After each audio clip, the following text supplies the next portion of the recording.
Welcome to Entertainment and Star Wars. My name is Rob. I'm here. You are there. And with that, today we're going to talk about the Boston plane incident. Some of you may have heard about all this. Some of you may have not. This happened in 2014. So I haven't covered it, and we're going to cover it today. So let's see what this article talks about right now. This article comes from, never heard of this, 2oceansvibe.com. So they're talking about Johnny Depp on his private plane moaning like a caged animal. This comes from the trial in UK, London. So I just found this and I thought I'd share it with you guys. Mr. Depp's blockbuster trial in London. He was asked about the Boston plane incident in May of 2014, where he is alleged to have attacked Miss Heard on a flight from Boston to LA after consuming cocaine, whiskey pills, champagne before passing out on the plane's toilet. He denied screaming about how Heard liked getting fucked on the set and making vulgar comments while grilling her about sleeping with James Franco in 2014. I did a video with Amber Heard and James Franco. You could check my playlist for that. Or maybe if I'm not so lazy, I'll actually put the card up here. Maybe. The Sun's lawyer, Sasha Weiss, said Mr. Depp made vulgar references to Miss Heard's genitalia and called her a go-getter slut in front of a crew of members on the flight from Boston to LA. Johnny denied having launched the attack, commenting, "That's quite a stretch of her imagination."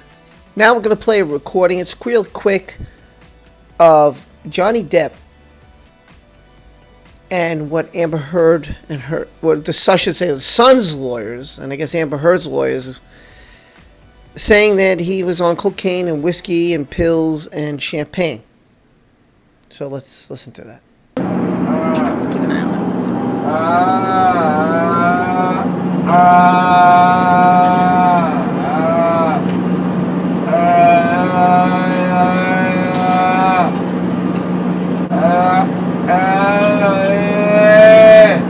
Depp confirmed that it was indeed him howling on tape, but that he was drunk and drawing sketches in his notebook at the time.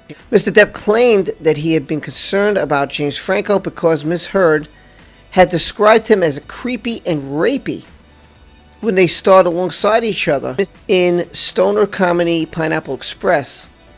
He appeared to state that Miss Heard told him she had to run away from Franco's advances during filming. Several women have accused James Franco of sexual abuse and harassment, though the actor has denied the allegations. Heard also claimed that Depp and Marilyn Manson took his daughter to school and then went on a 24-hour cocaine binge. Depp allegedly joked in a text exchange with British actor Paul Bettany about fucking Heard's burnt corpse afterwards to make sure she's dead and drowning his witch ex-wife.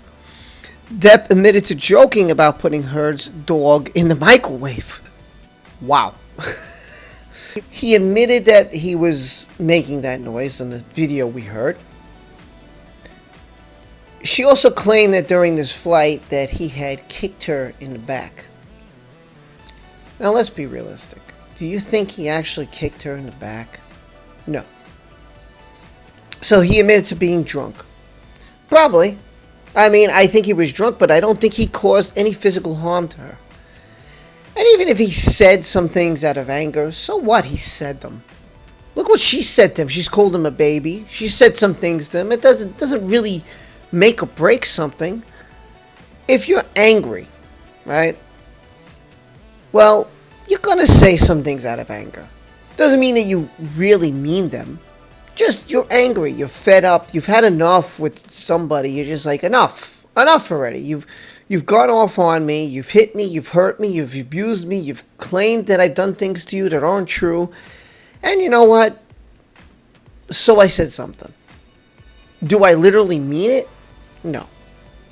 No. I'm not going to do these things. I just said it because I was joking, because I was angry, because I was with somebody I trusted, and I was talking out of my ass. You know, really. Would he do those things? Microwave a dog? He's not going to do that. Kicked her in the backside? I'm sure he didn't kick her in the backside. So he didn't punch her. I'm sure he hasn't pulled her by her hair, dragged her. She's so scared of him that she actually confronts him. Doesn't sound to me that's someone who's scared of somebody, right? You're scared of somebody and you're being abused. You don't look for more abuse. You don't look to give the abuser reasons to abuse you even more. What you try to do is avoid that person, make sure that they're happy. What else can I do for you? Are you okay? Is everything all right? You reassure them and you try to calm them and keep them happy because you love them.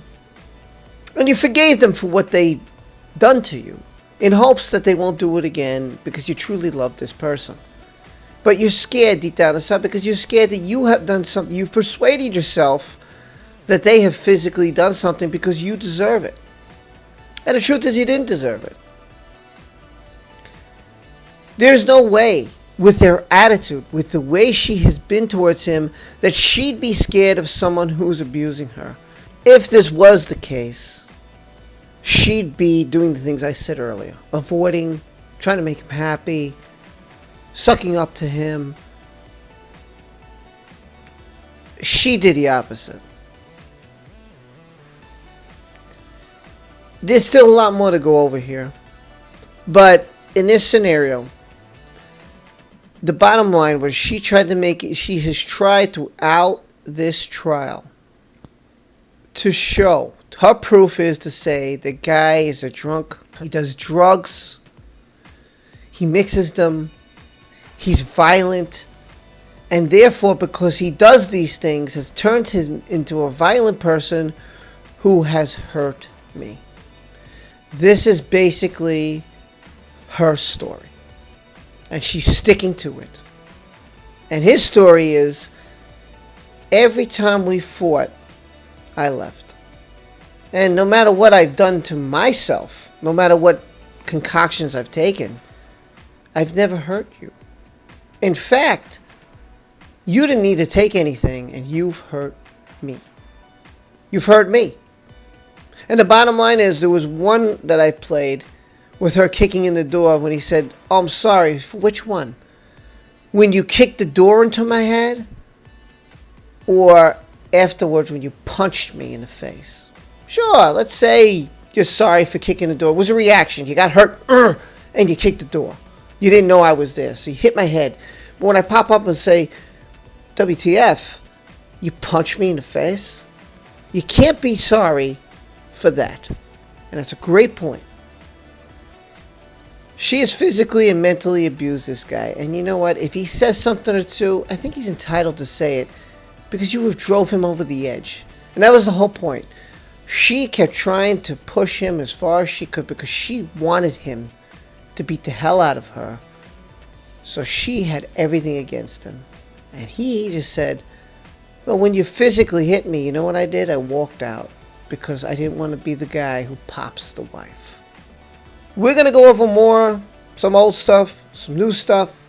So since he didn't make an action, it doesn't matter what you say. It matters what you do. She has hit him. That's her action. He did not hit her. That's his action. So it's obvious who's right here. But you let me know in the comments section below what you think of all this. And as normal, I'll get back to you. Hope you like and subscribe. Join me. Everything. Entertainment and Star Wars channel. We'll talk about it. We got a great community growing here, and I hope you'll be part of it. And if you are and have been a domestic violence victim, a DV victim, just want to say this. Remember, it was not your fault. You didn't do it. It was the person who has abused you. It's their fault. And that's what we're trying to show here. That she, the person who speaks out for domestic violence, is the one who's the abuser, not the victim. She's a liar, a psychopath, a sociopath, and we're real. And we're here to prove that. Justice for Depp, and I'll see you next time. Take care. Hit that notification bell so you know when I pop another video. Peace, be well, be safe. Take care, everyone, and thanks for your support.